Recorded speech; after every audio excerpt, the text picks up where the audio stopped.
Yo, what is going on, guys? It's Leddy. Yo, welcome to So Serious Gaming. And firstly, I will apologise if my voice sounds a bit hoarse or a bit rough or whatever. I'm not well. My throat feels pretty rough, so it is what it is. But we ain't here to talk about that. So today, instead of the game, they gave us quite a few details, man. We got a lot of information thrown at us. And I'm going to start out with what I think is right now the most important thing on everybody's mind. And that is RPM glitch, lag fixes, all that kind of stuff. So, today they officially announced 1.7.1 will be dropping on Tuesday. That is the coming Tuesday, 19th of September. That will include some lag fixes, a fix for the RPM glitch, halla freaking Luya, and there's also going to be a fix for the sniper jamming as well. They didn't really mention much else, so I think this is just going to be like a small patch just to fix these issues, basically.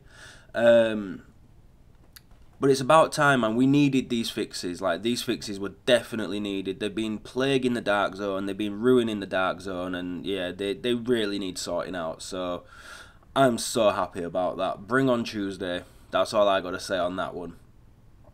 One of the other things that they told us is 1.8 PTS starts on September the 26th. That's correct, September the 26th. So less than 2 weeks from now. Again, freaking awesome. So, previous PTS players, so console players who played on the 1.7 PTS will automatically be in 1.8 PTS. If you still have the PTS file installed from the 1.7 PTS, it will just install an update. Otherwise, you just have to re-download it again.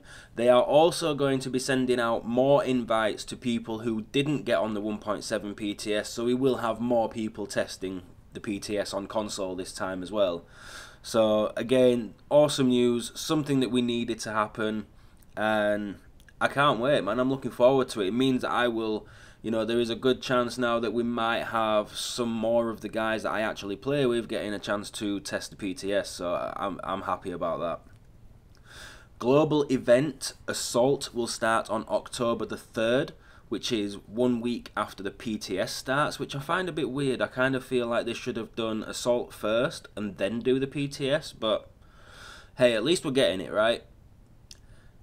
Now, here's the juicy bit. Now, they did talk about the whole Horde mode and things like that. I'm not going to go into too much detail regarding that today. That's, it looks fun, it looks cool, but I'm not a PvE player. It's not really my cup of tea. I may go into that into another video, but what I really want to focus on in this video more than anything is the Rogue 2.0 information that we received. Because, as most of you know, I did a video quite a while ago now, basically asking Massive to show love for rogues, improve the whole risk-reward system for going rogue, and I kind of feel like that video may actually have reached Massive, because some of the suggestions put forward by myself and members of the community that were put into that video seem to have made it into 1.8. One of the ideas was having a manhunt rank system, and one of the ideas was for, if you survive a manhunt or fight it off or whatever, you get a good amount of reward, by getting rewarded with caches or loot or something, for surviving. And again, that's what we're getting. So I'm really excited about that. So we'll start at the beginning. So of course, as we already know, there is no friendly fire for non-rogue agents. So, when you go into the DZ, you can't hurt anybody unless you, on console, it's going to be hold up on your D-pad to toggle rogue, and on PC I think they said it was like shift and R will be default, but you can you can change it and hotkey it as you please. So you basically hold that button down, and that will put a 00 timer above your head, but only you can see it. Now, the person on Reddit that was talking about this didn't actually mention that. He just says it puts a rogue timer on your head and that was it. So everybody, and myself included, was automatically thinking, well, the moment I toggle this, everyone's going to know I'm going rogue, they're going to get grenades ready, and boom, that's it. That's, you know, it actually doesn't look as bad as I was expecting. Basically, when you toggle it on, only you can see it. You have like a certain amount of time so your teammates can toggle their rogue timer on it. Kind of like it comes through as an invite almost, you know, and they have to agree to it. They hold a button to agree to going rogue, or they hold X to cancel it, and then they leave the group if they don't want to go rogue. And the moment everybody agrees to it, then you go 19 seconds and you kick it off, you know, which is cool. I can kind of deal with that. That's not so bad.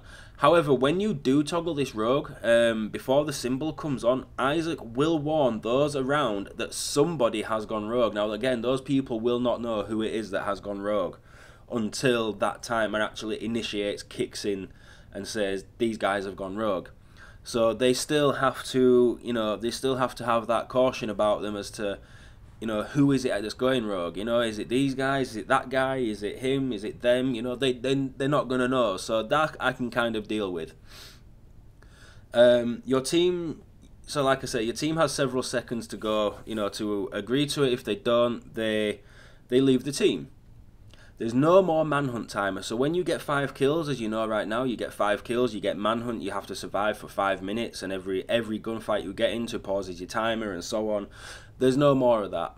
Basically now you get your manhunt, and then as you keep getting kills, your rank increases, and for each manhunt rank you get, you start gaining extra rewards for doing it. So the higher rank you go and then get you survive, you get more reward.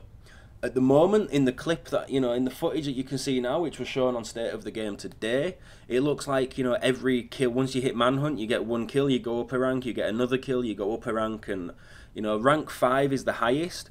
But then what you have to do, rather than running your timer off, you have to go to a specific location that will be marked on the map, and it looks a little bit like the nodes that you have to capture in Last Stand, and you have to, you know, get your shade tech, and you have to go there.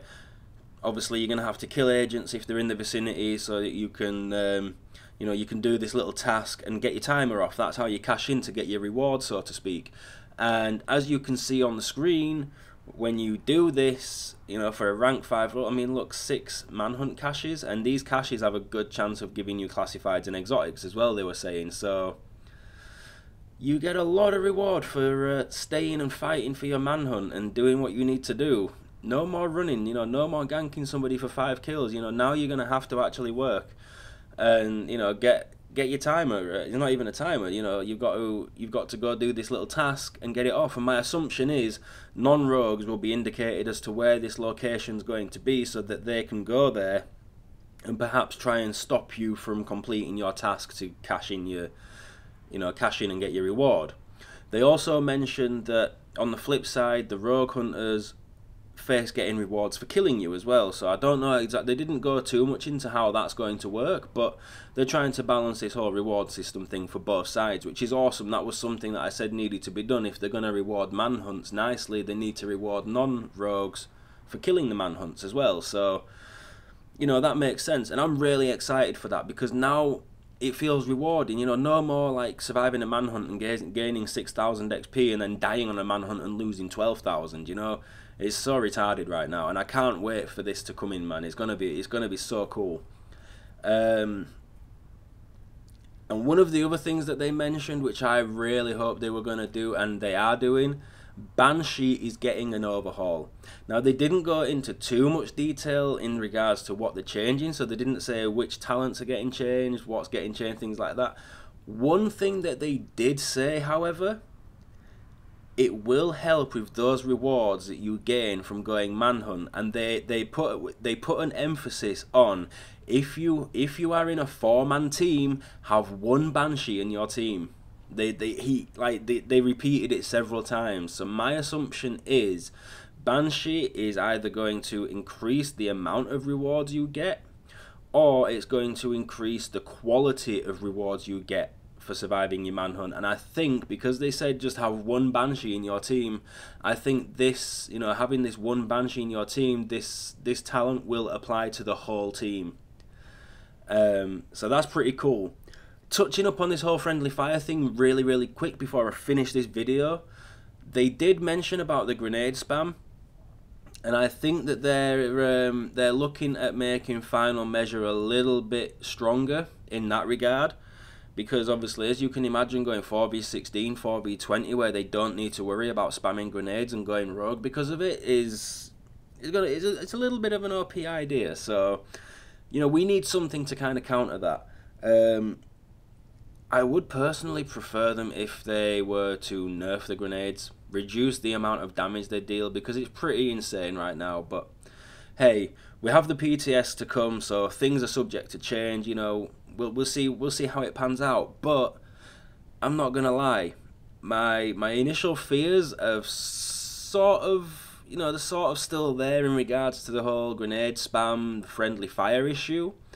But the rogue toggle isn't actually, after seeing it in action, isn't too bad. You know, it could be better, I guess, but it's, you know, it's not too bad. And the reward system looks amazing, and the fact that Banshee is getting an overhaul at last, because let's face it, it needed it, right? Banshee was a little bit OP for non-rogues and very underpowered for rogues, so it needed an overhaul.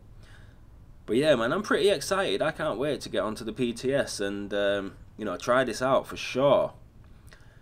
That about wraps it up, guys. That was the stuff that I was really looking for when I was watching State of the Game today. Like I said, they did talk about the new Horde mode. I forget the name of it now. There was a lot of information on that. They also mentioned something about the new guns, the MPX. There's an SMG, assault rifle, LMG. Not an assault rifle, sorry, marksman rifle. Things like that. But we're going to wait and see what comes in the PTS, because they didn't give too much information regarding that, except for the marksman rifle is not a bolt action. That was all they said. So who knows what's coming there, man. But yeah, I'm excited. I'm excited for sure. So yeah, guys, that about wraps it up with that one. Let me know in the comments what you think. I'm pretty excited. I'm really happy with what I've seen today, and I can't wait, man. I can't wait to get my hands on it. So let me know in the comments what you think, guys. Don't forget, smash that like button, subscribe if you're new, and yeah, man, by the time this video is uploaded, I should be about ready to go live as well. So if you want to come check out the live stream, come hang out, feel free to come hang out. As always, guys, thank you for watching. Have a great day, and I'll see you in another video, live stream, whatever it is. And remember, guys, when the salt starts flowing, just ask them, why so serious?